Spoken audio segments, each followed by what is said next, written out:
The question that Jane has is, how do we get connected to our own discernment skills when we're doing intuitive work? And is there a process? Is there a way? And I'm going to tell you what the way is. Now, the way I'm going to explain to you is not necessarily a step-by-step here's step 1, 2, 3, 4. But here's the key to it, okay? In order to have proper discernment, you have to make sure that whatever meditation process you're doing, you are making sure that you are both connecting and tapping into the earth and to the upper ethers of spirit, to the body and to the spirit itself.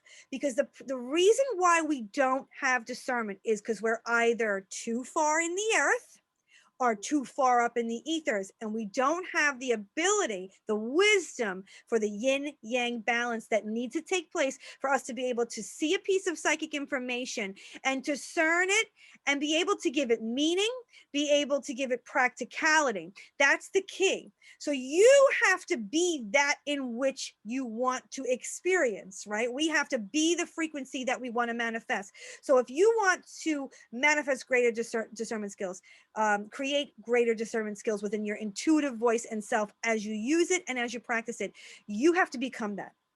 So you have to make sure you're rooted in your root chakra, sacral, and solar, just as much as you are rooted in your heart, your throat chakra, your third eye, and your crown chakra. Both your heavenly self and your earthbound self need to come into communion, and they need to work together. Because when we get a piece of psychic information, it's useless if we can't use it in a practical way.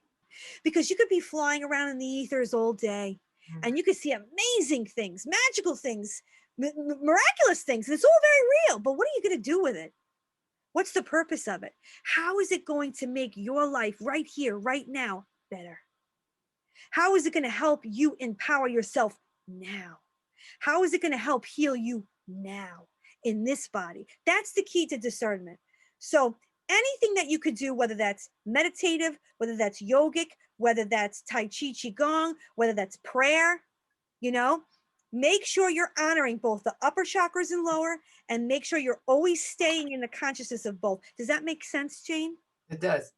Does that answer your question? It does. Okay, thank you.